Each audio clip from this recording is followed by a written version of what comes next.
salaamaaleykum mbokk internet Afrique Actu yi tey dañoo ñëw fii ci Sacré-Cœur dalal ci borom Amel Beauté Amélia nuyu naa la.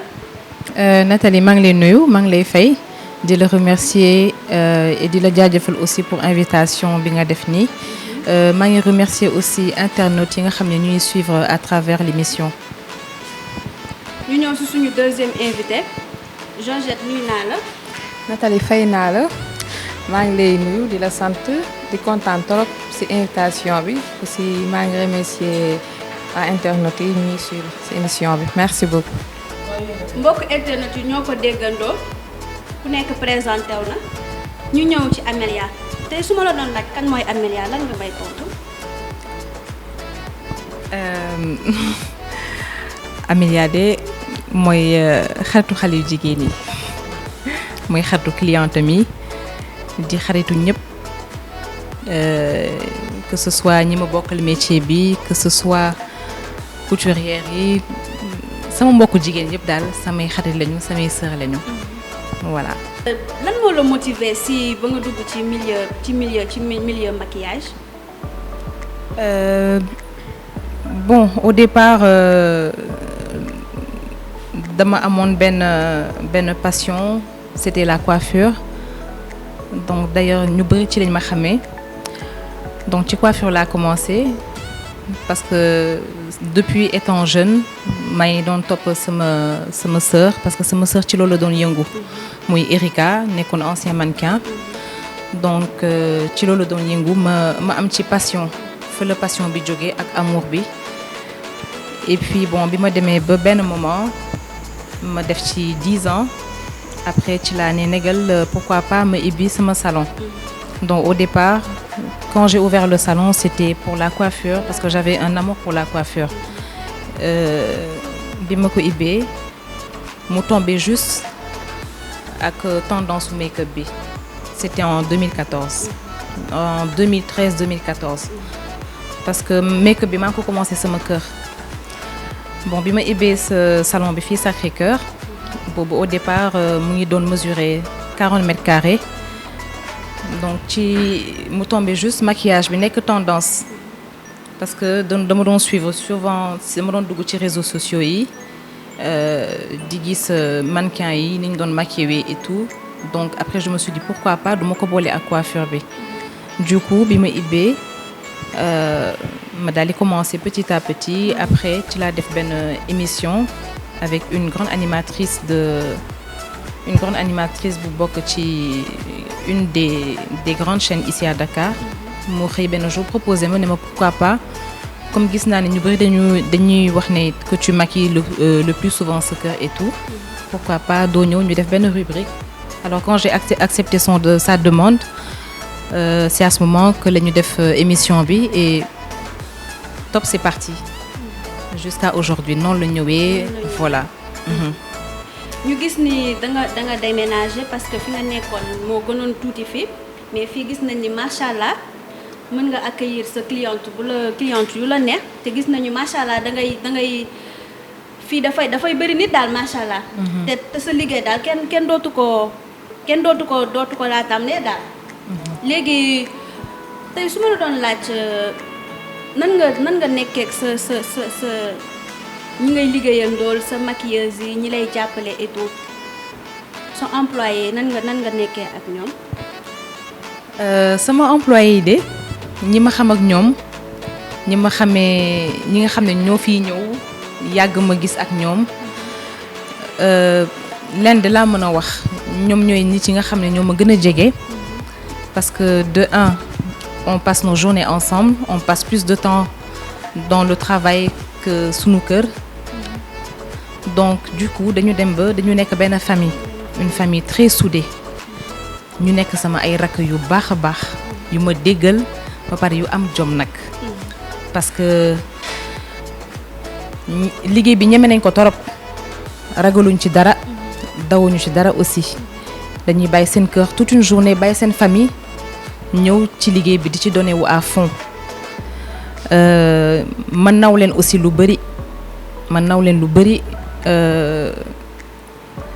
parce que liggéey bi ñoo koy dund metti na trop yombul c'est très très difficile c'est très dur mais fa ñu jàppoon ba léegi bàyyiwuñu ñu ngi ci ak man du matin au soir combat bi ñu ngi ko mëne ensemble daal c'est ça. d'accord loolu neex na kon ñoo ko déggandoo ndax liggéey moom boo ci nekkee yaakaar naa ni ñi nga nekk da nga war a déggoo ak ñoom ndax ku bàyyi këram ñëw kër yaakaar naa ñooñu amatoo seen fay. Georgette nuyu naa la li ma nuyuwaat sax laay wax. Nathalie fay naa la laaj kan mooy Georgette loo may tontu. Georgette benn top modèle la. benn top modèle la en même temps actrice comme secret de famille. waaw ma yàgg yëngu nag aussi ci top modèle bi. di defar shooting ay styliste. def ay maquillage. waaw maa ngi dugg daal ci côté bu nekk ci top modèle bi. yaa ngi ci showbiz bi maa ngi ci showbiz bi.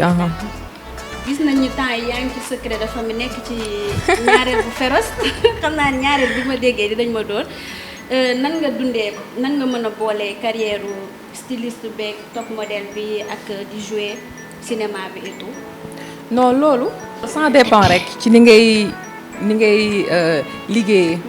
parce que su fekkee côté série bi su desee 2 jours lañ lay woo. ne la da nga war a jouer série. léegi di nga mën a xam sa liggéey tamit ci côté top modèle bi nga xam ni ngay mën a gérer aussi.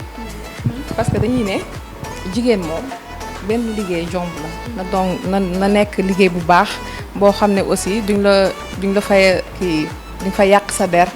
tamit su fekkee côté top modèle bi man li may gën a yëngu ci ay mode tabaski ay mode korité.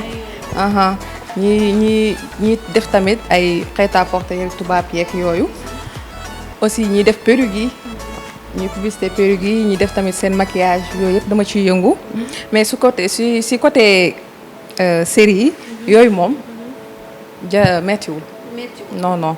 ok léegi ñu comme li nga waxee léegi laa lay fekk si.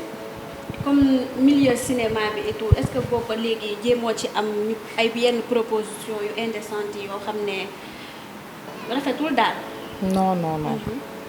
parce que ci commencement bi sax xam nga man moom dañuy foog ne yow li ngay joué ci série bi yow loolu ngay dund. te fekk dundoo loolu. parce que ñun li ñuy joué sax dafa am ci dëkk bi nit ñi moom la ñuy dund. mais nit ñi tamit duñ ko jëlee noonu. parce que da ngay gis ngay joué série bi. ñi lay xas di la saaga lu nekk nga koy dégg dañuy foog ne jikko boobu nga yor or que ne meloo sax noonu ci série bi la rôle bi nga war a jouer dañ la koy jox nga jouer ko ba mu mat aussi tamit rôle bi ma jox neex na ma torop parce que ñaareel tamit dara nekku ci comme ni nga koy waxatee rek comme ni nga koy waxee rek ñaareel ak aaw ak yépp bokk wërsëg la man noonu laa ko gisee. léegi yow nan nga def tey ba commencé dugg ci secret de famille tey nan nga def ba say premier pas nan la commencé. man nag sama benn xarit.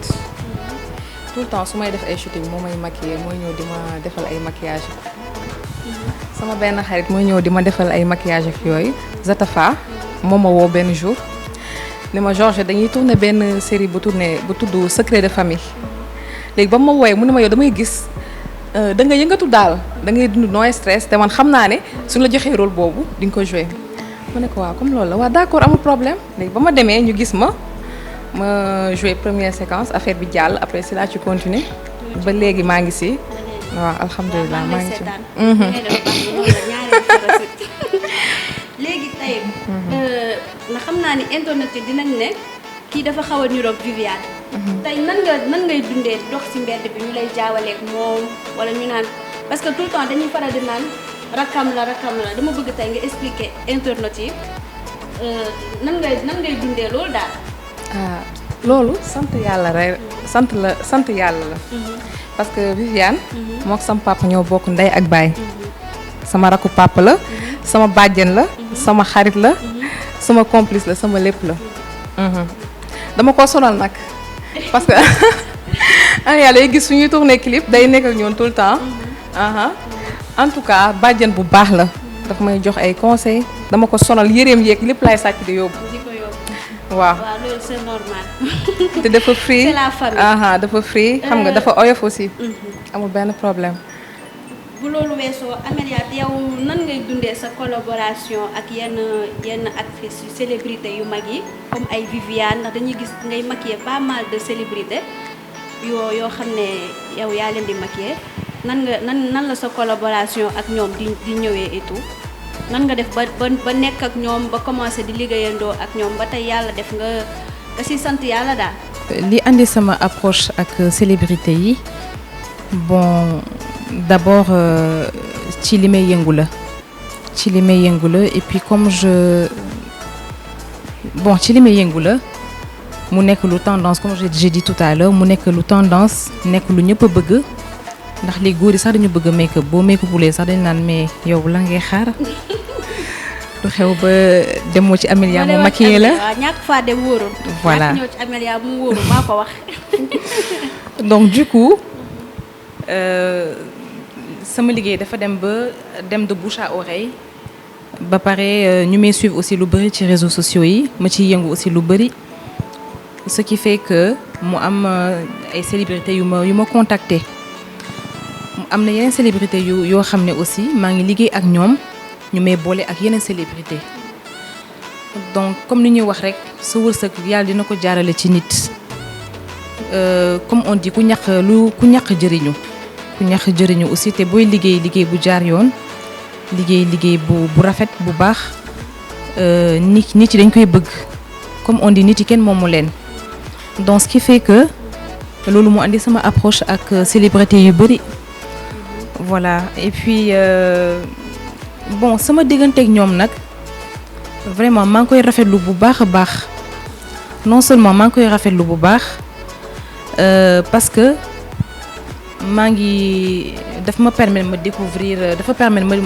découvrir aussi beneen concept beneen monde boo xam ne bu bokkewul ak li may def muy milieu showbiz bi bon ma am ci beneen ouverture aussi am ci idée parce que ñun dañuy toog rek di leen seetaan ci télé bi di leen apprécier mais duñu xam ñoom li ñuy daj ak coono bi ak énergie bi ñu ciy joxe donc ce qui fait bu ma nekkee ci ay lieu de tournage ci lay gis vraiment ñoom li célébrités yi di daj ak énergie bi ñu ciy def pour mën ñu bégal ba pare bégal fans yi aussi voilà donc maa ngi leen di remercier bu baax maa ngi remercier su fekkee ne permettre ngeen ma citer ay tours bon maa ngi remercier d'abord sama benn tata bu baax a baax muy sama mentor muy tata Juma Dieng Jaxate di remercier tata Bintou Xuma aussi bu baax a baax parce que duñu jóge jamais ci di ma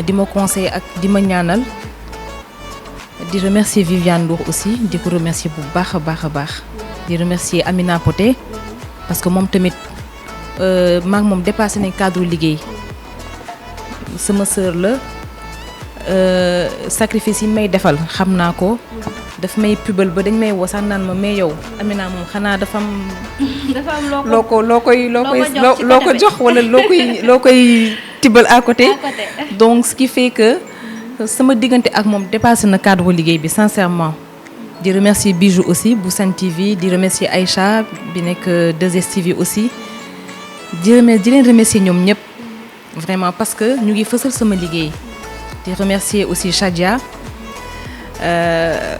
ak ñeneen ñi donc des fois y a des mots qui m'échappent maa ngi leen di remercier vraiment du fond du cœur di remercier aussi samay clientes parce que sama clientes yi lépp ci ñoom la jóge su ma demee ba tey ay nit yu am tur ñëw tey di ñëw sama bërëb bi may liggéeyee di ñëw sama liggéeykaay di ma sas lu bëri ñoom ñoo tax parce que lépp foofu la commencé waaw il faut le dire nag vraiment je le dis de tout cœur maa ngi leen di remercier bu baax a baax oui. ñun tam xam naa ñu lay sant di la gërëm ndax ku def lu baax moom ñu wax ko. mais ragaloo concurrence bi entre parce que léegi gis nañ ko léegi ñëppay def make-up mais make-up yi ute nañ parce que tey salon yu bëri nañ ñi woote maquilleuse professionnelle yi bëri nañ est-ce que yow ragaloo concurrence boobu entre yow ak say mbokku maquilleuse say mbokku coiffeuse et tout. concurrence bi nag moom ragaluma ko. non du tout ragaluma ko tu sais pourquoi. parce que mënoo yëngu ci benn créneau benn domaine nekk ci yow kese boo ci nekkee yow kese sax du ñàkk di nga commettre ay erreurs yu bari sans même s'en rendre compte donc concurrence bi ñooy tax nga ibbi sa bët ñooy tax nga éveiller ñooy tax nga gën a bàyyi xel ci li ngay def gën a bàyyi xel ci sa bopp donc moo tax ma lay tontu ci question bi non ragal nag moom sincèrement bokkul ci sama vocabulaire bokkul ci sama waaw sincèrement bokkul ci sama état d'esprit waaw et puis bon concurrence sax parce que tu sais pourquoi du concurrence mënuma ko jàppee concurrence parce que c'est un métier boo xam ne daf ñu concerné ñun jigéen ñi te képp ku dégg Sénégal dégg la femme sénégalaise xam ne la femme sénégalaise dafa bëgg defaru dañu bëgg defaru léegi da ngay ñëw sax fii duma la ko nëbb dañuy am ay cérémonie dem ay mariés des fois nga gis accompagnante yi naan yow Amélia bu defal ma lu simple xam nga dama am benn xew bu may ne bëgguma dàqale marié bi affaire bi du question dàqale wala bëgg ñëw daane marié bi ou quoi que ce soit xale yi ñoo bëgg defaru léegi dañ ko bëgg ba pare fonk ko ba pare mu nekk lu tendance comme ni ma wax rek ce qui fait que concurrence bi moom ragaluma ko sincèrement du tout et c'est même pas une tuddeewuma ko sax concurrence dafa nekk métier boo xam ne daf ñu concerné ñun jigéen ñi ba pare bon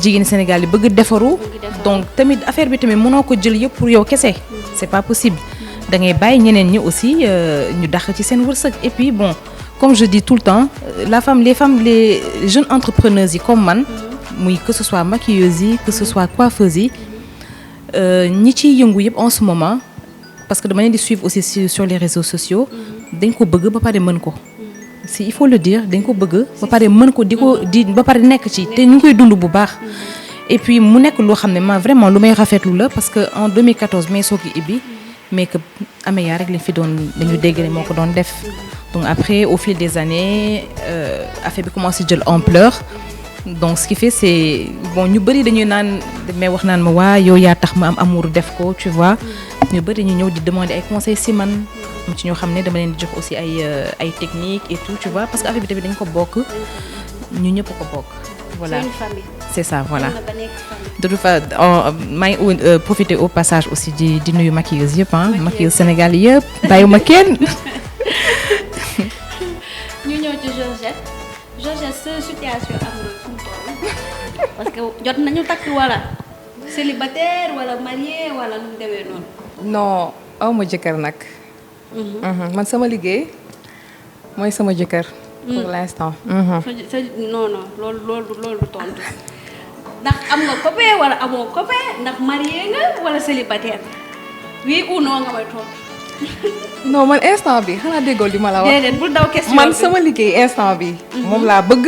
moom laa nopp. déedéet ba ci kanam nag. déedéet loolu du question. waaw loolu réponse bàyyi daw question bi bàyyi maa ngi ñëwaat ci yow Amélia mariée ou célibataire.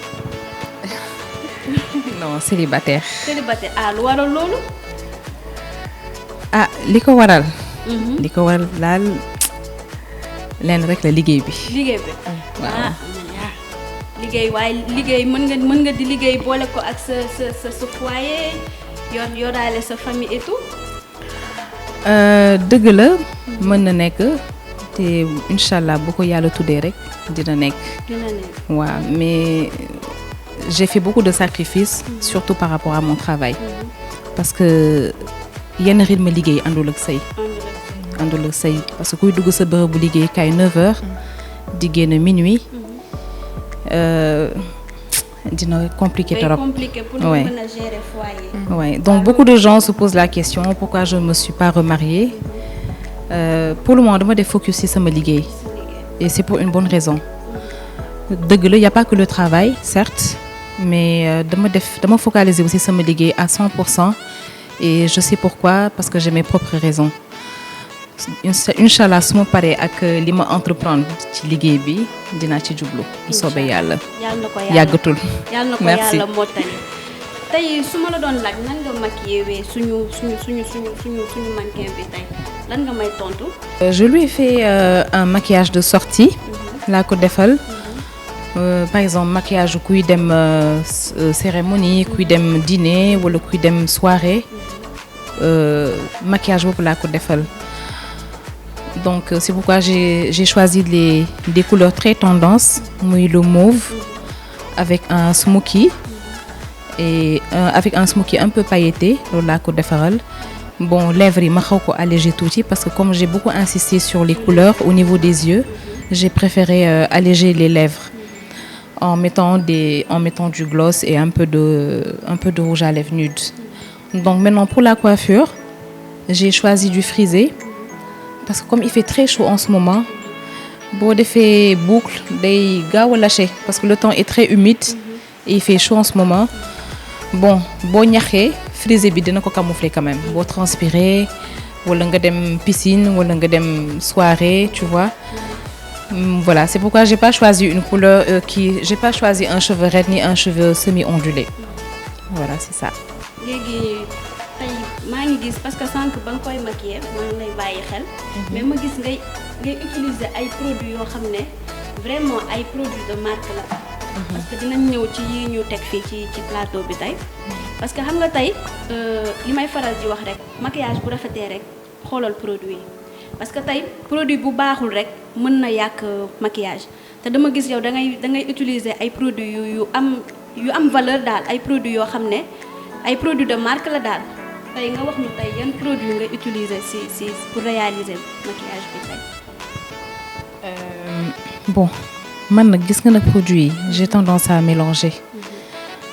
Oui parce qu'en ce moment je travaille avec 3 gammes trois gammes yu baax muy marque Huda Beauty di Fenty ak MAC ñoom lay gën a faral di utiliser ci samay maquillage parce que ce sont des produits qui tiennent parce qu'il fait très chaud en ce moment non seulement day tenir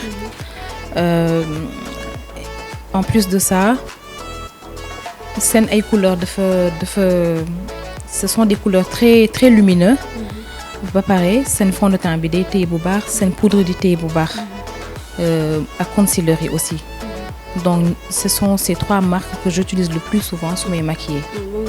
Voilà parce que xam nga boo yëngu ci dara ñëpp xamee la ci donc benn moment aussi tu peux pas décevoir la clientèle mënoo lu dul utiliser ay produits authentiques. Oui. maquillage daal bokk na ci produit bu baax. c'est ça ñu ñëw ci bopp yi yow gis nañ ni que da ngay yëngu ci wàllum make-up mais tamit da ngay yëngu ci wàllum perruque yeeg yooyu ndax da ngay jaay ay perruque wala da ngay ndax ñii ñëw ñu indi seen ay perruque wala nan ñu bëggoon nga expliquer ñu loolu tuuti. waaw damay jaay ay perruque certes mais le plus souvent c'est sur commande parce que mën nga defar ay perruque nga teg ko ay clientes ñëw mu bañ a nekk lu adapté wu ak li ñu bëgg donc le plus souvent je travaille sur commande clients aussi le plus souvent dañu andi seen ay cheveux ñu leen koy defaral aussi donc on fait les deux dañuy jaay di commander aussi di ba pare bu clientes yi ñëwee aussi ñu leen di defaral. Ouais. Ok Georgette j'espère que li la Amélia defaral tey rafet na sànq maa ngi lay toog naan la yaa ngi mel ni poupée. non man moom damay sentir commencement bi make-up bi laay sentir maquillage bi parce que soo ma defaree make-up rek commencé naa ree mais am na maquillage yoo xam ne danga ma koy defar rek ma découragé mais tey moom ni mu ñëwee ak make-up bi maquillage bi dama changé saa si macha allah bopp bi nice na kanam gi rafet na waaw. Baadu kontaan nga. non kontaan naa trop. ok Amélia tey nan ngeen dundee ak actualité bi am léegi muy coronavirus bi nan ngeen dundee corona bi ak liggéey bi ak clientèle yi nu ñuy wàññeekoo ak xew yi nu ñuy wàññeekoo et tout ba xam ndax jéem kiiwu leen pénaliser wu leen ci seen liggéey wala mu jéem a stopper seen liggéey wala daal. Bon corona bi c'est vrai que daf ñun ñëpp la concerné parce que loo xam ne dafa laal àdduna bi yëpp il faut que mu impacter ci liggéey bi donc impacté na ci liggéey bi bu baax a baax mais dinaa wax ne depuis 2 mois quand même liggéey baa ngi reprendre mais tout doucement ngi reprendre ndànk-ndànk clients yi aussi comme on a pris des mesures sanitaires aussi loolu aussi tax na cliente yi aussi gën a am confiance ce qui fait que liggéey bi muy dox ndànk-ndànk pas comme on veut mais vraiment tane nag par rapport ak début corona bi par exemple je pense que su ma jumulee muy commencé vers le mois de mars fin février début mars waaw pendant 3 mois yooyu metti woon na torop sax metti woon na torop mais bi couvre-feu yi arrêté aussi affaire bi allégé na lu bari ci côté liggéey bi bon ñu ngi koy sante yàlla parce que yàlla moo ñu ko teg moo ñu koy teggil aussi te lu ñëw tamit dañ ko war a dékkoo parce que lépp sunu borom bi la moom moo ñuy may moo ñuy xañ donc lépp lu am rek ñu ngi ko koy sante tamit voilà li may conseillé sama consoeurs yi mooy ñu jàpp bañ a bàyyi rek et puis ñu optimiste c'est ça.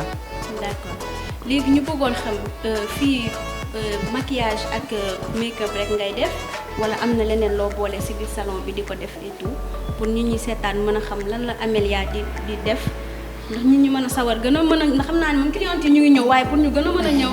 C'est vrai.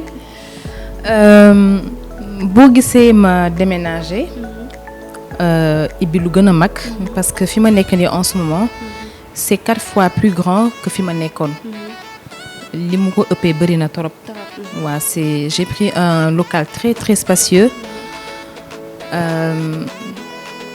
yemuma keroog ci kese ci maquillage ak ci coiffure donc j'ai ouvert un showroom bon inauguré gu ma parce que comme affaire corona bi moo tax et puis dañu interdire rassemblement yi mais inauguration bi ça se fera bientôt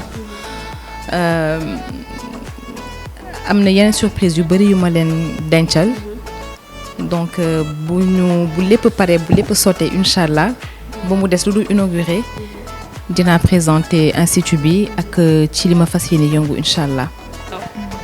tey bu ma la doon wax lan ngay wax jeunesse bi nga xamante ne ñoo bëgg yëngu ci wàllu milieu cinéma bi. lan nga leen di conseiller parce que tey gis nañ ni que léegi jeunesse bi ñu bëri dañu bëgg di jug di defi casting.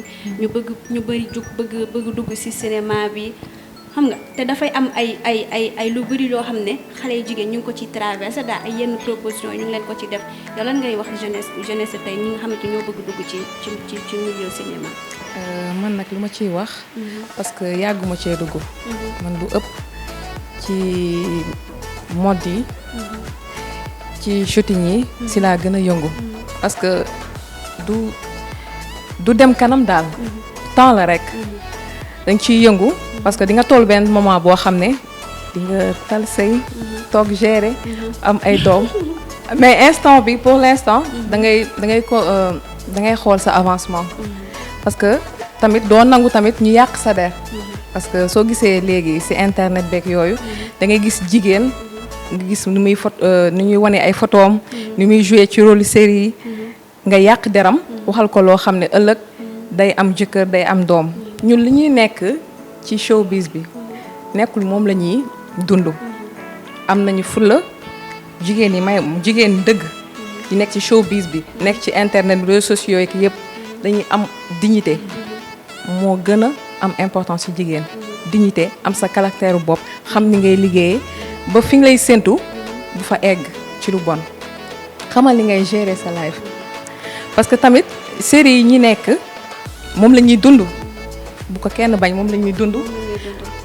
muy série yëpp nag ñuy jouer nit ñi di saaga lu nekk ñu wax leen moo am ci àdduna bi moo am ci dëkk bi mais nekkul que ñun ñi koy jouer moom la ñuy dund non dunduñu loolu parce que dañuy wane li am waaw donc damay wax sama mbokk jigéen ñi rek ñu gën a am fulla seen bopp respecter ci li ñuy dox ci li ñuy yëngu xam ne loolu lañu yàlla xam aussi fi ñuy teg seen tànk parce que loolu jigéen suñu xasee yàq sa der rek jeex na.